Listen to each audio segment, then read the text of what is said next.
Near-death experience. Brief backstory. I'm a 40-year-old woman who has severe periodontal disease. My breath is so bad that if I go near people and breathe through my nose, you can smell it.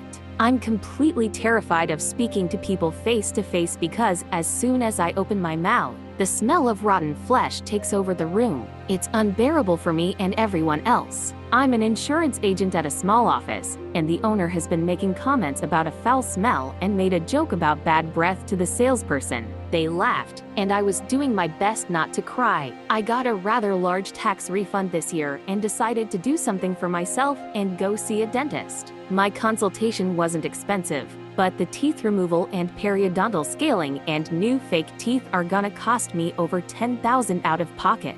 The next day, I was at work, and the owner started talking trash about my bad breath again. So I got up, got my lunch from the fridge, and left out the back door, leaving that entitled cunt to figure things out herself. I already accepted a job at a large call center that started in 3 weeks. Plus, their health and dental benefits start on day 1. Fast forward a month, and my new job is going well. I'm out of training and on my new team. Since paid time off is available day 1 as well, I scheduled a Friday off and went to my dental appointment. I was scheduled to get the periodontal scaling and 6 of my bottom front teeth removed. Due to me being an extremely nervous patient, the dentist prescribed me 3 triazolam that I picked up from the pharmacy and brought to the appointment. I felt like 3 was too much and expressed my concerns to the dentist the day of the visit. I have severe sleep apnea that requires me to use a SPAP machine, and I made sure to ask if I should bring the machine. Since it is only a nose mask, it wouldn't get in the way of what the dentist needed to do. But the dentist reassured me that he has 20 years of experience and everything will be okay. So I trusted him and soon fell into this half-sleep, half-aware place in my mind. The dentist eventually came back and said they were going to get started. I replied with, "Are those my new teeth over there?" while pointing to the 3D model of my mouth. The dentist said that they were my new teeth and brought them over for me to see. I was happy seeing how straight they were. Knowing that soon they would be mine permanently allowed me to relax and drift off. I woke up a few times and tried to open my eyes. All I could see was a bright greenish yellow light. It was like something you would see in an alien autopsy scene. I told myself that everything was going to be fine and to take a nap. After the scaling was complete, it was time to remove all my bad teeth. I was already numb, but the dentist gave me one more shot in the right side of my cheek. I was happy to be in the home stretch and fell back asleep. All of a sudden, my own voice popped into my head and said, "Oh no, is this how I go out?" I then became fully aware that I was not breathing and my throat was full of fluid. I then saw myself from above. It was silent, and I was overcome with this warm, loving feeling. A soft, stern voice said, "It's not your time." I saw myself trying to open my eyes, but they were just fluttering. My chest started thrusting up and down when the dentist noticed and stopped what he was doing. After what seemed like forever, he said, "Keep breathing through your nose." I was then back in my body and took the deepest breath through my nose that I could and coughed up all the fluid in my throat, all over the dentist and his assistant. My mouth immediately had the sucker thing stuck in it, and I was breathing normally again. I felt too weak to keep my eyes open, and a few moments later, the dentist continued what he was doing. 30 minutes later, I was done. My cousin's wife came to pick me up, and I was extremely grateful to see my 2 young boys and go home.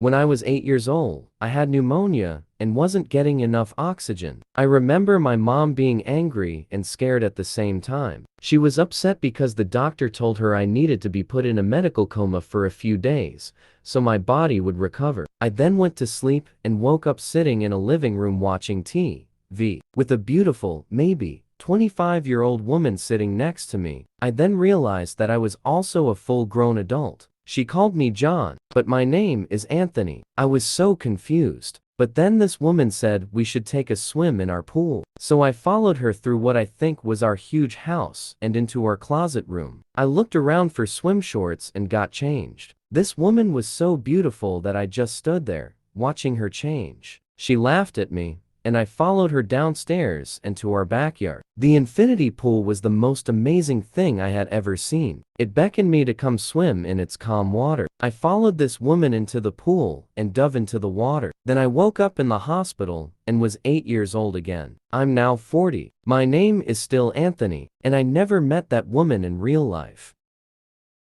It was June 3rd, 2001. I was on the I-17 heading home after work. I had just gotten married a month before, and I was 7 months pregnant with my first son. As the I-17 merged with the I-10, traffic came to a complete stop. Out of nowhere, a semi-truck started blaring his horn. I looked behind me to see another car airborne. And that is the last thing I remember. I was then in this chamber, filled with a blue light. I was no longer pregnant and saw my son in a white bassinet close by. He was beautiful. He had long dark hair and honey-colored eyes. His smile was the most beautiful thing I have ever seen. The entire chamber felt calm and loving. I walked over and picked up my son and held him. After a while, an energy-like figure was next to me and said, "You have to go back now." I didn't want to go wherever back was. I wanted to stay with my son. I had so many questions. Then suddenly everything just made sense. All I can remember now is that we are all energy. I was then able to hear my husband talking to me. His voice was so sad. I opened my eyes and realized there was a tube in my throat and I couldn't move. In the end, my son died. And it took 3 years to fully recover from my injuries. I got a $2.5 million settlement from the accident. When I was 26, I used to binge drink every weekend. I had just gotten a divorce and was living in my new home alone. It was Thanksgiving weekend. I'm not from the United States, so I had no family to visit with. After drinking a pint of Jack Daniels, I was starving. I stumbled around and found a frozen pizza. So, I turned on the oven and decided to put extra cheese and some onions on the pizza. The last thing I remember was the oven beeping indicating that it was ready for my pizza. The next thing I know, I'm drifting down a bright white hallway and seeing myself in a hospital room with a nurse. My hand was wrapped up and I was passed out. I just watched as everything started to speed up. Night to day to night, over and over, in a matter of minutes. Suddenly, a dark flash happened, and I was walking down an endless pitch-black hallway with rooms on each side of the hallway, about 10 feet apart. There was a deep red light that illuminated from each open doorway. As I walked down the hallway, I looked into the open door on my left side and saw a shadow demon running around the room. I looked to the open door on my right and saw another shadow demon. This one was running himself into the walls over and over again. I kept walking, and each room had a shadow demon in it.